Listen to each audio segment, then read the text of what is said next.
శ్రీమన్మహాగణాధిపతయే నమః. శ్రీ మహాసరస్వత్యై నమః. శ్రీ శారద గురుభ్యో నమః. శ్రీ గురుభ్యో నమః. K6 ప్రేక్షకులకు మహాలయ పక్షం మనకు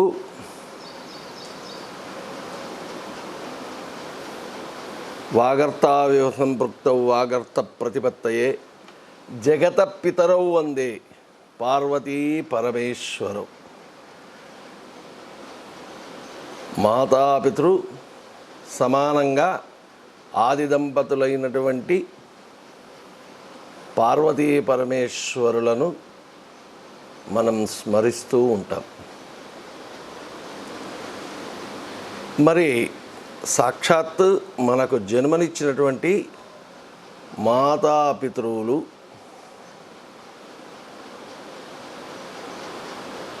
నగాయత్ర్యా పరం మంత్రం నమాతృ పరదైవతం అని చెప్పినట్టు తల్లిదండ్రులను మించినటువంటి దైవం లేదు. అంటే ఈ జన్మకు కారణమైనటువంటి మాతా పూర్వరూపం పితోత్తర రూపం ప్రజాసంధి ప్రజననగుం సంధానం ఉపనిషతు వాక్యం. మాతృదేవో భవ పితృదేవో భవ ఆచార్యదేవో భవ అతిథి దేవో భవ. మన హిందూ సాంప్రదాయంలో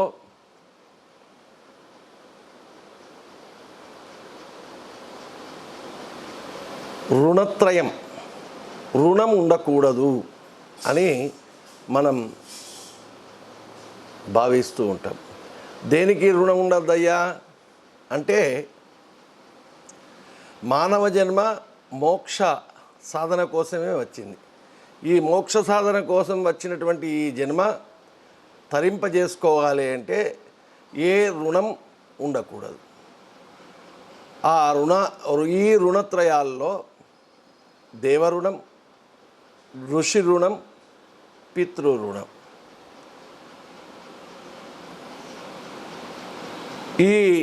ఈ మూడు విధాల రుణ విముక్తి అయితేనే మనకు మోక్షం ప్రాప్తించడానికి అవకాశం ఉంటుంది. ఈ మోక్ష ప్రాప్తి మనం పొందాలి అనేదే మానవ జన్మ యొక్క లక్ష్యం. ధర్మ అర్థ కామ మోక్ష, మోక్ష ప్రాప్తిని పొందడం కోసమే అనేక జన్మలు ఎత్తి రుణ విముక్తులమై మోక్ష పదాన్ని పొందగలుగుతాం. ఈ మోక్ష పదాన్ని పొందాలి అనే భావన ప్రతి మానవుల్లో కూడా ఈ జన్మకు కారణమేంది, యుక్తాయుక్త విచక్షణ జ్ఞానం కలిగినటువంటి ఈ మానవ జన్మ వచ్చిందే, ఎందుకు వచ్చింది? అనేక జీవరాశులు ఉన్నాయి. ఆ జీవరాశుల్లో ఈ మానవ జన్మనే మనం పొందాం. ఏదో పుణ్యప్రాప్తి ఉండడం వల్లనే ఈ మానవ జన్మ పొందాం. ఈ మానవ జన్మలో చేయవలసినటువంటి ధర్మాలు ఏవైతే ఉన్నాయో అవి ఆచరించక తప్పదు. ఆచరించకుంటే మళ్ళీ ఈ మానవ జన్మ ఉత్తమమైనటువంటి మానవ జన్మ నుంచి కింది జీవరాశుల్లో మనం జన్మ ప్రాప్తిని చేసుకోగలుగుతాం. ఉత్తమమైనటువంటి జన్మ ప్రాప్తి కావాలి అంటే లేదా మోక్ష పదం పొందాలి అంటే ధర్మాలను ఆచరించాలి. ధర్మం ఇవన్నీ కూడా ధర్మాలన్నీ కూడా ఎవరు చెప్పారయ్యా? ఋషి ప్రోక్త. మనకు ఉపనిషత్తులు, వేదాలు, పురాణాలు ఇవన్నీ కూడా మనం ఆచరించవలసినటువంటి ధర్మాలను వేదాలు చెప్తే అవి పురాణాలలో మనకు ఋషుల ద్వారా మనకంది. అందులో ఇప్పుడు దక్షిణాయనం నడుస్తూ ఉంది. దక్షిణాయనంలో భాద్రపద మాసంలో కృష్ణపక్షం అంతా కూడా పితృదేవతలను ఆరాధించడానికి అనువైన సమయం అని చెప్పబడ్డది. ఈ భాద్రపద మాసం ఎప్పుడు వస్తుందయ్యా? కన్యారాశిలో సూర్యుడు ఏ అమావాస్యకైతే ఉంటాడో ఆ అమావాస్య ముందు ఉండేటువంటి పక్షం అంతా కూడా ఏమవుతుంది? పితృపక్షంగా చెప్పబడుతుంది, మహాలయ పక్షంగా చెప్పబడుతుంది. ఈ మహాలయ పక్షం పౌర్ణమి నుంచి అమావాస్య వరకు 16 రోజుల పాటు ఈ పక్షం ఉంటుంది. పౌర్ణమిని కొంతమంది ఆచరిస్తారు పితృపక్షంలో, కొంతమంది ఆచరించరు. అయితే ఆషాఢమాస బహుళ పాడ్యమి నుంచి పితృదేవతలందరూ కూడా ఎదురు చూస్తూ ఉంటారు. భూలోకానికి సువర్లోకానికి, భూలోకము భువర్లోకము సువర్లోకము. అయితే కన్యారాశిలో సూర్య సంచారం అయ్యేటప్పుడు పితృదేవతలందరూ కూడా ఎక్కడికి వస్తారయ్యా? భువర్లోకంకు వచ్చి నా సంతానం, నా యొక్క వంశీయులు, నా వంశస్థులు, నా బంధువులు, నా పిల్లలు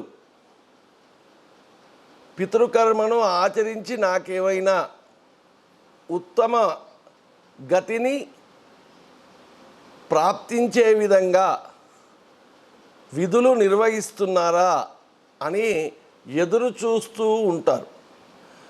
ఈ సంతానం చేసేటువంటి, ఈ పిల్లలు చేసేటువంటి ఏవైతే పితృకర్మలు ఉంటాయో వారికి ఉత్తమ ప్రాప్తిని కలగజేసేటువంటి, ఉత్తమలోక ప్రాప్తిని కలగజేసేటువంటి మార్గాన్ని సూచిస్తుంది. మరి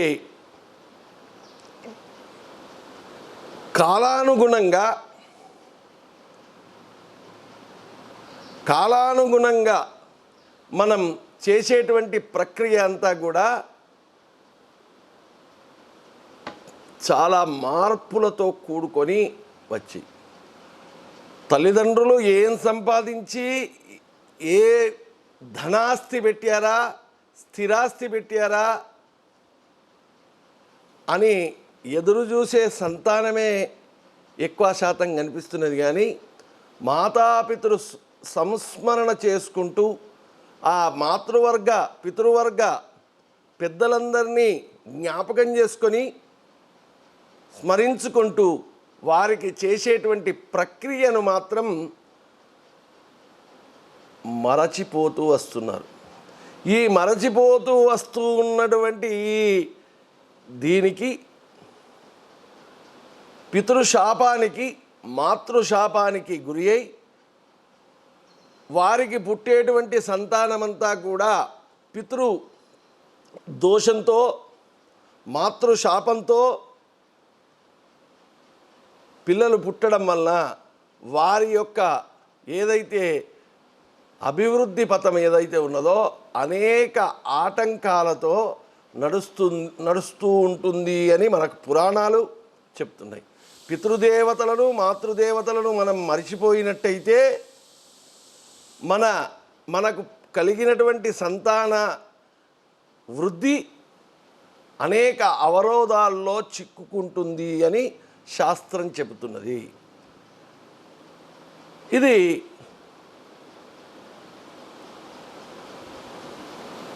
పామరుడి నుంచి పండితుడి వరకు ఆచరించవలసినటువంటి విధి. మరి పామరుడి తగ్గట్టుగానే ఆచార వ్యవహారాలను చెప్పారు. పండితుడికి అనుగుణంగానే ఆచార వ్యవహారాలు అంటే ఈ కర్మకాండను చేయడానికి విధి విధానాలను మన పూర్వీకులు నిర్ణయించి మనకు అందించారు. మరి ఈ మహాలయం ప్రతీ నెల అమావాస్య వస్తుంది. అమావాస్య అంటేనే పితృ దేవతల యొక్క రోజు అని మనం చెప్పుకుంటాం.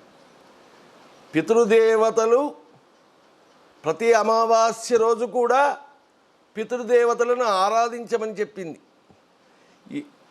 అది చేయలేని పక్షంలో ఈ పక్షమంతా కూడా మహాలయ పక్షమని, మహాలయ అమావాస్య అని 12 అమావాస్యలలో విశేషమైనటువంటి పితృదేవతల యొక్క ఆశీర్వచనాలు పొందడానికి కన్యారాశిలో సూర్యుడు ప్రవేశించి భువర్లోకానికి వచ్చి తన వంశస్థులు చేసేటువంటి పిండ ప్రదానం కానీ, తర్పణాలు కానీ, దాన ధర్మాలు కానీ మాకు ఉత్తమలోక ప్రాప్తిని కలగజేస్తాయి అని ఎదురు చూస్తున్నటువంటి తల్లిదండ్రుల ఆశీర్వచనం పొందడానికి ఈ మహాలయ పక్షం ఏర్పాటైంది. మనం భూలోకంలో ఉన్నాం, వాళ్ళు సువర్లోకానికి పోవాలి. వాళ్ళు ఎక్కడికి వచ్చారు? భువర్లోకంలో పితృకర్మలు చేసేటువంటి వంశస్థుల కోసం ఎదురు చూస్తూ ఉన్నటువంటి,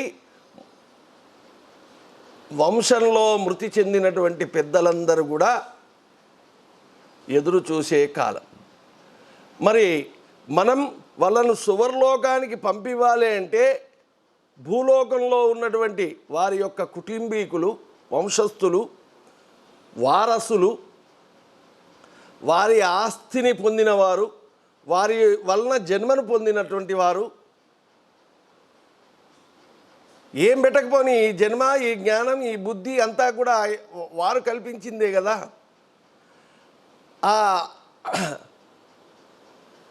ఆ వాటితోటిన్నా ఈ పక్షంలో వారిని స్మరణ చేసుకొని మనం వారి యొక్క పితృదేవతల యొక్క ఆశీర్వచనం పొందవలసి ఉంటుంది.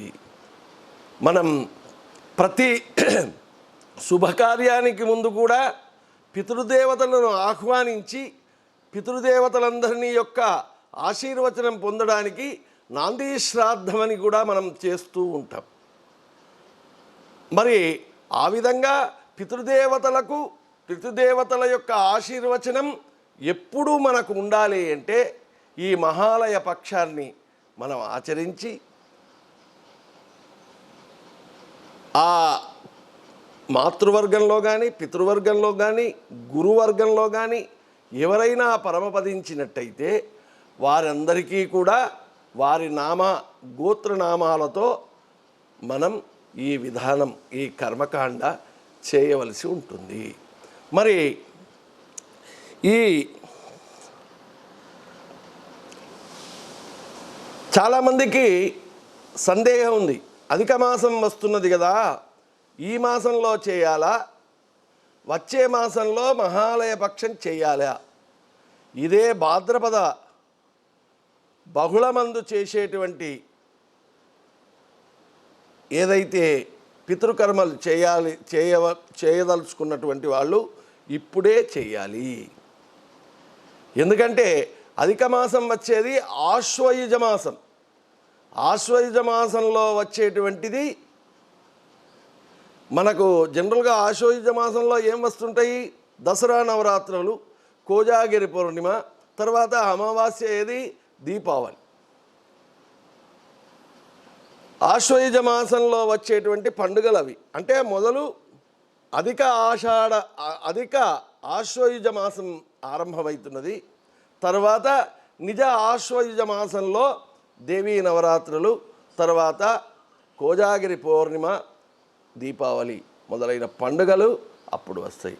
ఇప్పుడు గణపతి నవరాత్రులు అయిపోయిన తర్వాత అనంత చతుర్దశి తర్వాత ఈ మహాలయ పక్షం ఆరంభమవుతుంది. శాస్త్ర విధి ప్రకారం పంచమహాయజ్ఞాలు ఉంటాయి. భూతయజ్ఞం, మనుష్యయజ్ఞం, పితృయజ్ఞం, దేవయజ్ఞం, బ్రహ్మయజ్ఞం. ఈ సమస్త ప్రాణుల కోసం మనం ఆహారం, సమస్త ప్రాణుల కోసం ఆహారాన్ని మనం అందజేయడం, ఇదేమవుతుంది? భూతయజ్ఞం అవుతుంది. సమస్త ప్రాణుల్లో కూడా ఆ పరమేశ్వరుడు ఉన్నాడు అనేటువంటి భావనతోటి వాటికి సమర్పించకుండా తాము ఆహారం తీసుకోకుండా వాటికి సమర్పించిన తర్వాతనే తీసుకునేటువంటి ఏదైతే విధానం ఉన్నదో దాన్ని భూతయజ్ఞం అంటారు. అదేవిధంగా ఇంటికి వచ్చినటువంటి అతిథికి ఆహారాన్ని, అన్నపానీయాలను ఇస్తూ స్వాగతించేటువంటి వారికి ఏ యజ్ఞమయ్యా? మనుష్య యజ్ఞం. ఇంటికి వచ్చేటువంటి అతిథికి ఆహార పానీయాలు ఇస్తూ వారిని గౌరవించడం, వారి యొక్క ఆశీస్సులు పొందడం ఏదైతే ఉన్నదో ఇది మనుష్య యజ్ఞం కిందికి వస్తుంది. ఉపనిషత్తుల్లో ఈ మాట కూడా చెప్పారు. ఏ మాట? నకంచన వసతో ప్రత్యాచక్షీత తద్వ్రతం తస్మాద్యయా చ కయా చ విదయా బహ్వన్నం ప్రాప్నుయాత్. ఈ అతిథి సత్కారం చేసేటువంటి ఎవరైతే గృహస్థుడు ఉన్నాడో, ఏ మానవుడైతే ఉన్నాడో ఆ మానవునికి బహ్వన్నం ప్రాప్నుయాత్, సమృద్ధిగా అన్నం దొరుకుతుంది. అన్నం దొరుకుతుంది అంటే సకల ఐశ్వర్యాలు, అలానే దాన ధర్మాలు చేసేటువంటి బుద్ధి జ్ఞానం కలుగుతూ, అదేవిధంగా ఆ బుద్ధి జ్ఞానం తగ్గట్టుగా సకల వస్తు సమృద్ధి కూడా పొందుతారు అని చెప్పబడ్డది. అదేవిధంగా పితృలకు ఎవరైతే మన వంశస్థులు, తల్లి, తండ్రి, మేనమామలు,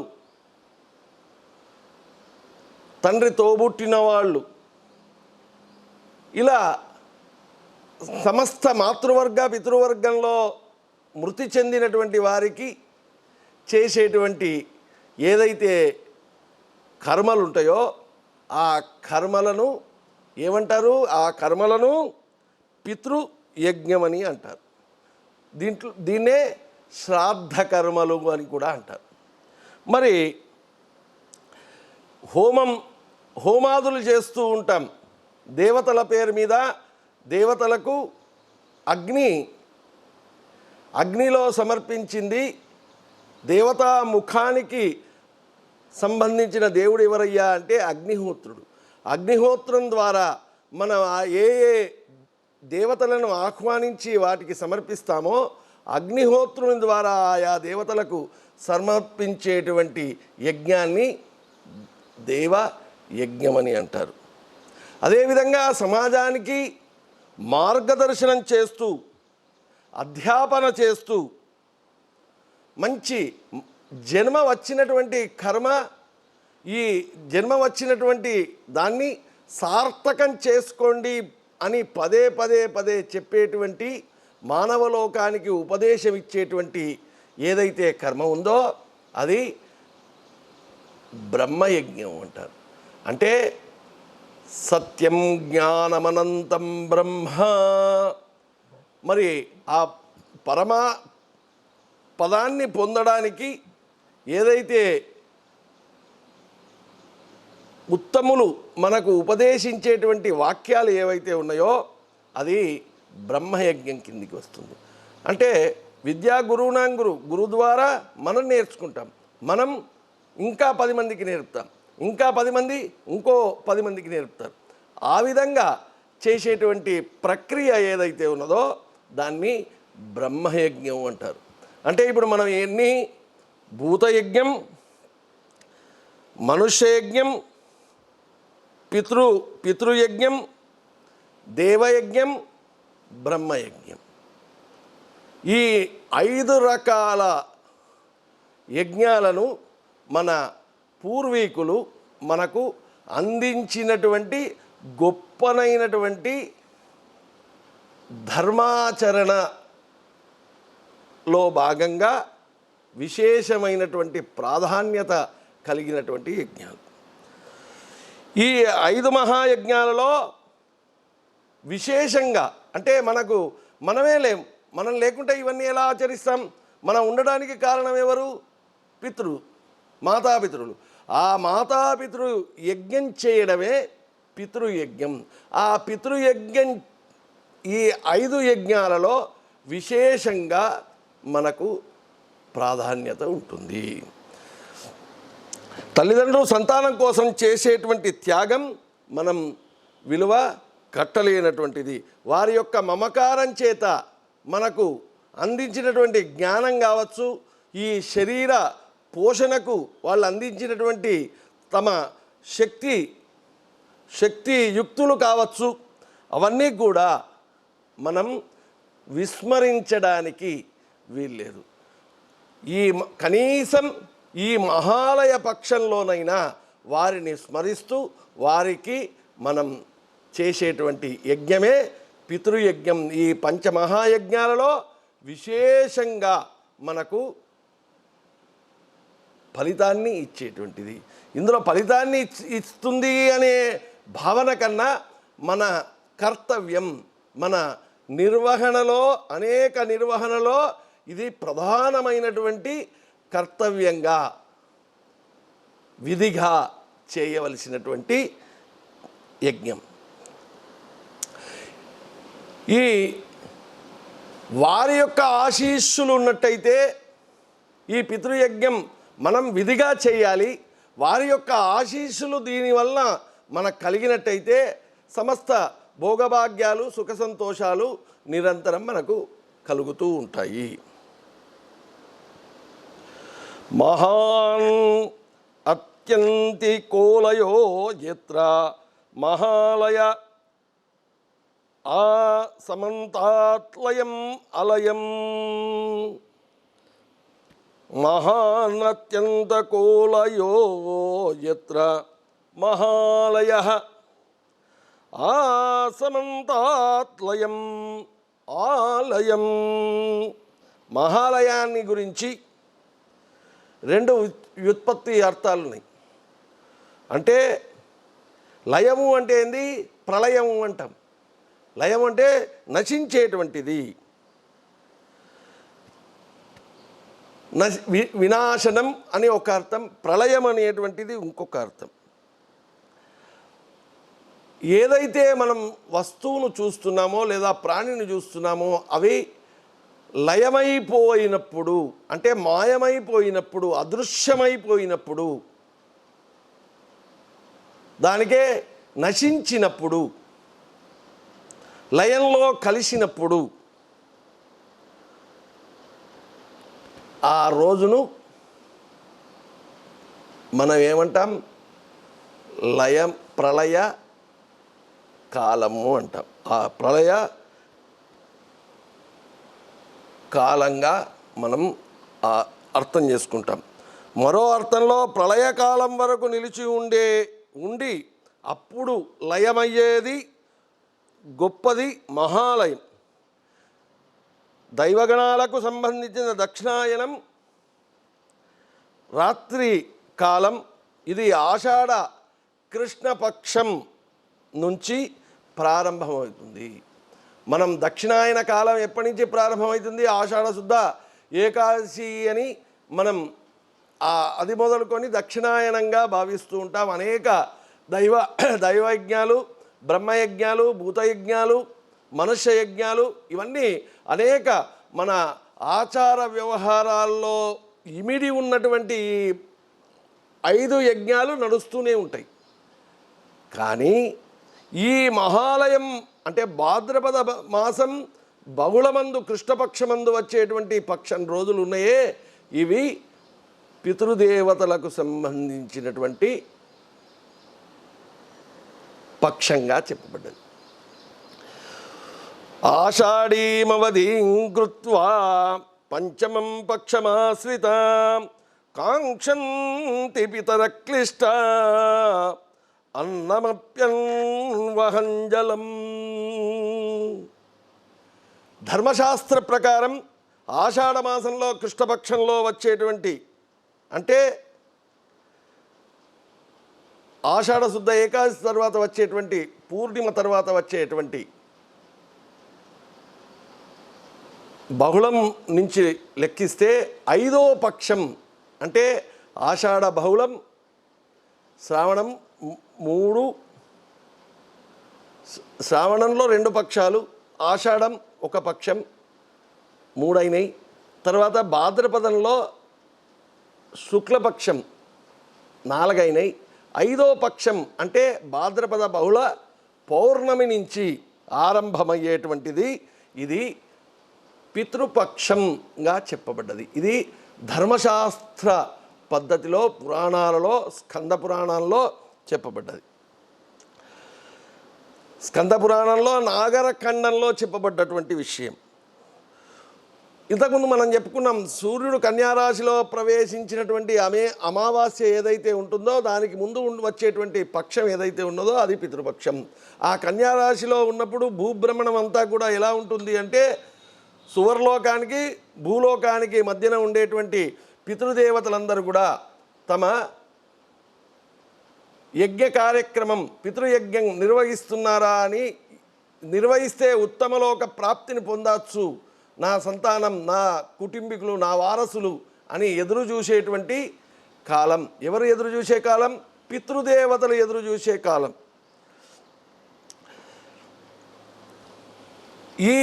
ఈ కాలంలో ఖచ్చితంగా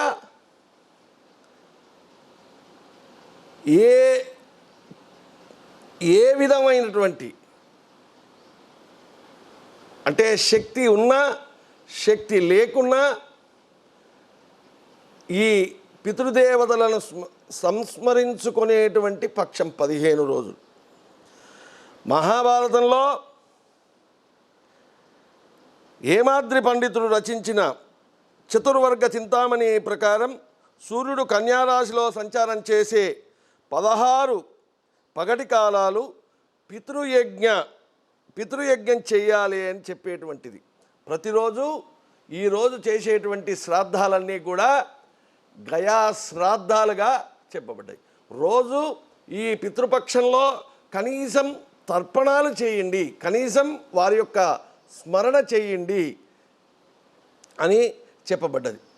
పితృదేవతలందరికీ ప్రీతికరమైనటువంటి అంటే వారు మనం చేసేటువంటి విధానం అంతా కూడా విధిని అంతా కూడా ఆస్వాదించి అందుకునేటువంటి సమయం ఏదయ్యా అంటే ఈ మహాలయ పక్షం. వారికి అనుగుణంగా ఉండేటువంటి సమయం అంటే స్వీకరించడానికి మనం సమర్పించేటువంటి స్వీకరించడానికి అనువైనటువంటి సమయం. ఈ కన్యారాశిలో సూర్యుడు ప్రవేశించే పక్షం ఏదైతే ఉన్నదో ఆ అమావాస్యకు ముందు ఉండేటువంటి తిథులు పక్షం ఏదైతే ఉన్నదో అవన్నీ కూడా పితృదేవతలు ఎదురు చూస్తూ స్వీకరించడానికి అనువుగా ఉండేటువంటి సమయం. మరి శ్రాద్ధము అంటే ఏందయ్యా? శ్రద్ధయా దీయతే శ్రాద్ధం. శ్రద్ధతోటి అంటే ఏదో మహాలయ పక్షం వచ్చింది ఏదో చేస్తున్నామంటే కూడా వారు స్వీకరించరు. భగవంతుని యజ్ఞం మనం మనస్ఫూర్తిగా ఎలా చేస్తామో మనకు జన్మనిచ్చినటువంటి తల్లిదండ్రుల యొక్క యజ్ఞం కూడా ఆ విధమైనటువంటి శ్రద్ధతోటే చేయాలి. శ్రద్ధయా దీయతే శ్రాద్ధం. శ్రాద్ధం ఇవ్వబడుతున్నది ఎట్లా ఇవ్వాలయ్యా? శ్రద్ధతోటి ఇవ్వాలి. మరి మన భౌతిక శరీరం మొదటిది, ఇది కనిపిస్తున్నది. రెండవది ప్రేత శరీరం, మూడవది ఆత్మ సూక్ష్మ శరీరం. ఈ మూడింటికి ప్రతీకలు మహాలయ పక్షంగా చెప్పుకునే పక్షం. భౌతిక శరీరం మనకు కనిపిస్తున్నది. ఇది ఎక్కడి నుంచి వచ్చింది? ఆ పితృదేవతల నుంచి వచ్చింది. పితృదేవతల నుంచి వచ్చినటువంటి ఈ భౌతిక అంటే కనిపించేటువంటి శరీరం ఆ పితృదేవతలు మరణించిన తర్వాత ఏమవుతారు? ప్రేత శరీరంగా మారుతుంది. ఆ ప్రేత శరీరంగా మారి మూడవది ఏ స్థాయికి పోతుంది? ఆత్మ, వారి యొక్క ఆత్మ సూక్ష్మ శరీరంగా మారిపోతుంది. ఈ మూడు ఇక్కడ మనం ఆ పితృదేవతల స్మరణ ఇలా చేసుకుంటామయ్యా, పితృస్వరూపంగా భావిస్తాం. ఈ భౌతిక శరీరం చేత చేయబడ్డటువంటి ఆ ఏదైతే శ్రాద్ధ కర్మ ఉంటుందో ఆ శ్రాద్ధ కర్మను మనం మృతి చెందినటువంటి వారికి ఇస్తూ సూక్ష్మమైనటువంటి ఆత్మ సూక్ష్మంగా మారి సూక్ష్మ శరీరంగా మారినటువంటి ఆ జీవికి అందేటట్టు మనం శ్రద్ధతోటి చేస్తాం. మహాలయ సంకల్పంలో చెప్పుకునే వసు, రుద్ర, ఆదిత్య రూపాలున్నాయే, ఈ మూడు రూపాలలోని పితృలకు వసురుద్ర ఆదిత్య స్వరూపానాం అని చెబుతూ ఉంటాం. అంటే ఒకటి అగ్నిముఖం, రెండోది బ్రాహ్మణ భోజనం, మూడోది పిండ ప్రదానం. ఉపవాసం అనే 4 పద్ధతుల్లో శ్రాద్ధం పెట్టవచ్చు. మహాలయ పక్షంలోని రోజులతో కలిపి పితృదేవతలకు ప్రీతికరమైనటువంటి సంవత్సరం మొత్తం మీద 96 రోజులు ఉన్నాయి. పితృదేవతలు మనకు ఇటువంటి జన్మనిచ్చి వారు మృతి చెందినటువంటి మన పెద్దలు ఎవరైతే ఉన్నారో వారికి ఇష్టమైనటువంటి రోజులు మొత్తం ఎన్నున్నాయి? సంవత్సరం మొత్తం మీద 96 రోజులు ఉన్నాయి. 14 మనువాదులు, 16 మహాలయాలు, 4 యుగాదులు, అదేవిధంగా 12 సంక్రాంతులు, 12 అమావాస్యలు, 13 వ్యతిపాతములు, 13 వైద్రుతులు, 12 అన్వష్టకాలు, మొత్తం కలిపి 96గా చెప్పబడ్డాయి. షణ్ణవతిగా చెప్పబడ్డాయి. ఈ ఒక్క మహాలయ అమావాస్య రోజైన పితరులకు శ్రాద్ధం ఈ 96 రోజుల్లో పెట్టమంటున్నది. అయినా ఈ మహాలయ అమావాస్య రోజు చేసేటువంటి శ్రాద్ధం శ్రేష్టంగా చెప్పబడ్డది. పితృదేవతలకు చేసేటువంటి ప్రక్రియల్లో విశేషంగా చెప్పబడ్డది. తండ్రి మరణించిన వారే ఈ మహాలయ పక్షం చేయడానికి అర్హులు. తండ్రి ఉంటే తండ్రే చేస్తాడు. తండ్రి ఉన్నాడు, చేయడానికి అశక్తుడై ఉన్నాడు, తండ్రి ద్వారా సంకల్పం తీసుకొని అతని వారసుడు ఈ శ్రాద్ధం చేయవచ్చు. ఒకవేళ తండ్రి జీవించి ఉండి తల్లి మరణించినట్లయితే శ్రాద్ధం చేయడానికి అర్హత ఉంటుంది. కానీ నువ్వులు తర్పణం మాత్రం విడవకూడదు. కుమారులు లేని పక్షంలో కూతురు కొడుకు దౌహిత్రుడికి అధికారం ఉంటుంది. కూతురు కొడుకు కూడా బ్రాహ్మణుని ద్వారా కర్మ జరిపించవచ్చు. భార్య గర్భిణీగా ఉంటే ఈ యొక్క పిండదానం కాకుండా సంకల్ప శ్రాద్ధం మాత్రమే చెయ్యాలి. స్వధా అనే శబ్దాన్ని వాడకూడదు. పితృదేవతలకు మనం సమర్పించేటప్పుడు స్వధా తర్పయామి. అదేవిధంగా దేవతలకు మనం సమర్పించేటప్పుడు స్వాహ అంటాం. అంటే ఈ అగ్నిహోత్రునికి 2 భార్యలు. దేవయజ్ఞానికి అగ్నిహోత్రునే పిలుస్తాం. పితృయజ్ఞానికి అగ్నిహోత్రునే పిలుస్తాం. స్వధా అనే భార్య ద్వారా నామస్మరణంతో పితృదేవతలకు చెందుతుంది. స్వాహ అనేటువంటి మంత్రం చేత దేవతలకు మనం సమర్పించినటువంటి పదార్థాలు అందుతాయి. అయితే గర్భిణీ ఉన్నటువంటి ఆ గృహిణి గర్భిణీగా ఉంటే స్వధా అనేటువంటి ఉచ్చారణ చేయకుండా సంకల్ప శ్రాద్ధం చేయవచ్చు. మహాలయ అమావాస్య రోజు పితృదేవతలకు శ్రాద్ధం చేసేటప్పుడు తర్పణ సహితంగా చేయాలి. పురోహితుడు దొరకని పక్షంలో ఎవరికి వారే పితృతర్పణం చేయవచ్చు అని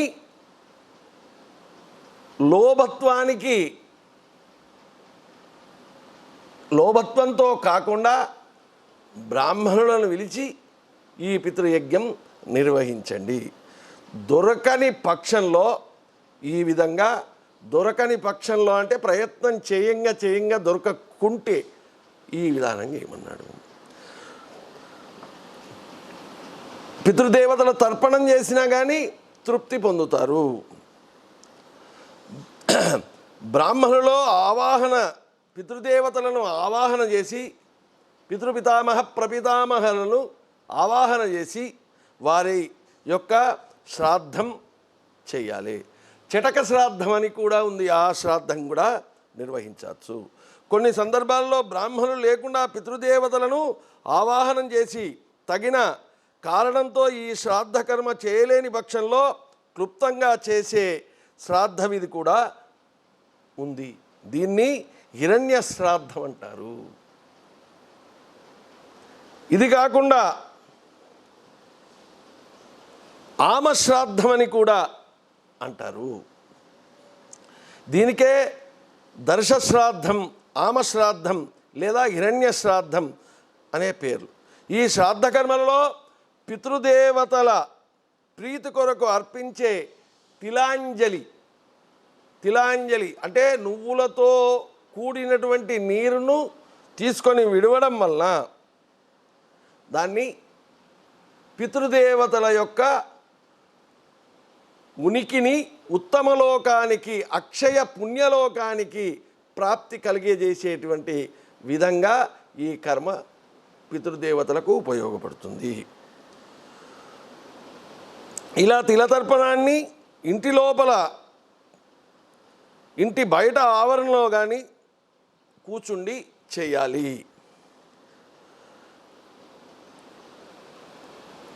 తులసి వృక్షం కింద కూడా ఈ తర్పణాలు చేయవచ్చు.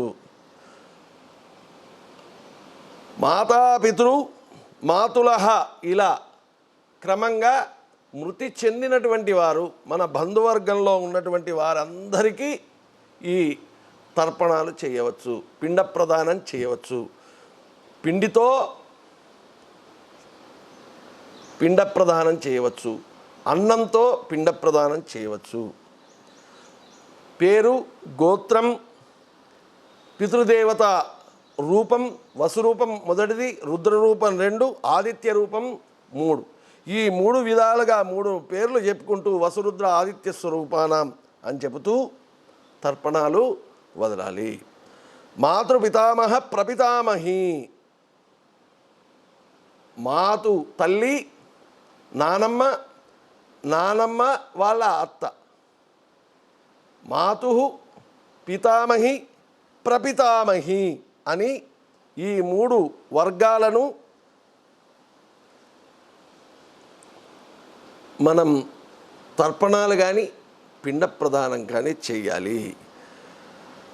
మిగిలిన వారికి సూత్రానుసారంగా చెప్పినటువంటి సంఖ్యలో తర్పణం ఇవ్వాలి. మిగతా వారికి వారి యొక్క వర్గం అంతా వచ్చే అవసరం లేదు. వారి పేరు తీసుకొని, వారి గోత్రనామాలు తీసుకొని మనం మొదటి రూపంతో వారికి తిలతర్పణం కానీ పిండ ప్రదానం కానీ చేయాలి. తర్వాత శ్రాద్ధ విధిని అగ్నిహోత్రం ద్వారా, బ్రాహ్మణ భోజనం ద్వారా, పిండదానం ద్వారా, తర్పణం ద్వారా ఇలా 4 విధాల్లో చేయవచ్చు. తర్పణం చేస్తే దక్షిణముఖంగా కూర్చుండి చెయ్యాలి. పిండ ప్రదానం చేస్తే కూడా దక్షిణముఖంగా కూర్చుండి చేయాలి. నల్లని నువ్వులు దీనికి వాడాలి. అపసవ్యంగా ఒక భుజం మీద ఒక పంచ కానీ టవల్ కానీ ఉండాలి. ఆ టవాల్ను యజ్ఞోపవీతం లేనటువంటి వారు ఈ కర్మ చేసేటప్పుడు దాన్ని ముడి వేసుకొని సవ్యాపసవ్యాలుగా మార్చుకుంటూ చేయాలి. అదేవిధంగా నల్ల నువ్వులు 3 దర్భలను తీసుకొని 2 పవిత్రలను ధరించాలి. బొటనవేలు చూపుడు వేలు మధ్య నుండి నీరు వదలాలి. బొటనవేలు మధ్యవేలు నుంచి నీరు వదలాలి. బొటనవేలు ఇది, మధ్యవేలు ఇది. ఈ నీరు నువ్వులు తీసుకొని ఇందులో నీళ్లు పోసుకొని వారి పేరు చెప్పి ఈ విధంగా తర్పణం విడవాలి. అదే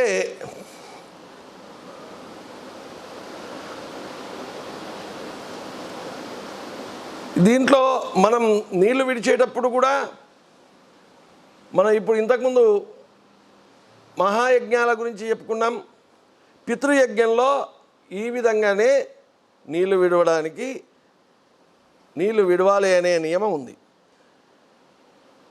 వేళ్ల చివరలో దేవతీర్థమని, అస్తం మొదటి భాగంలో బ్రహ్మతీర్థమని, అరచేయి చిటకన వేలు క్రింద ఋషితీర్థమని శాస్త్రం చెబుతున్నది. అరచేయి మధ్య భాగానికి అగ్నితీర్థమని కూడా పేరు.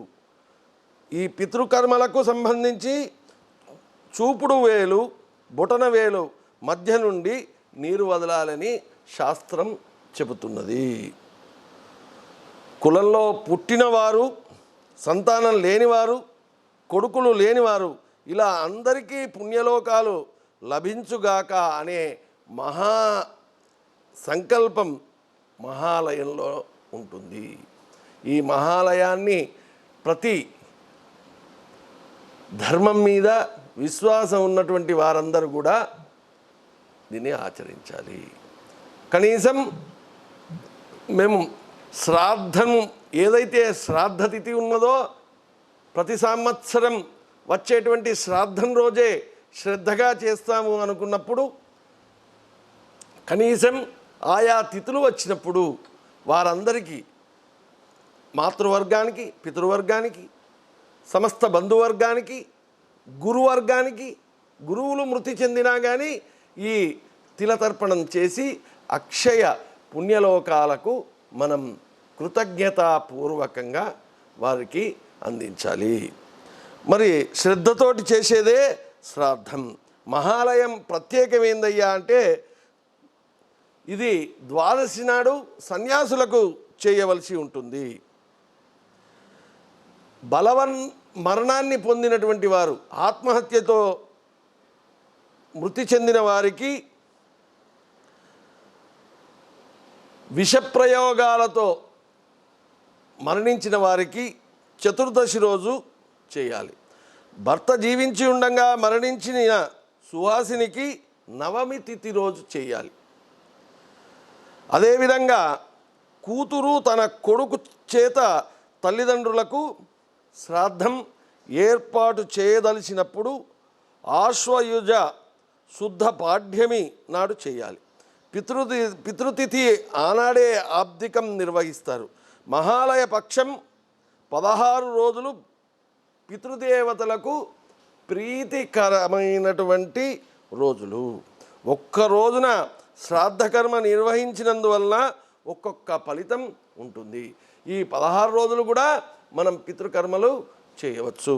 ఓ పాడ్యమి రోజు చేస్తే మనకు పితృదేవతల ఆశీస్సులతోటి ధన సంపద కలుగుతుంది. విధియ రోజు రాజయోగం సంపద కలుగుతుంది. తదియ రోజు శత్రునాశనం జరుగుతుంది. చతుర్థి రోజు ధర్మగుణం ఇష్టకామ్యార్థ ప్రాప్తి జరుగుతుంది.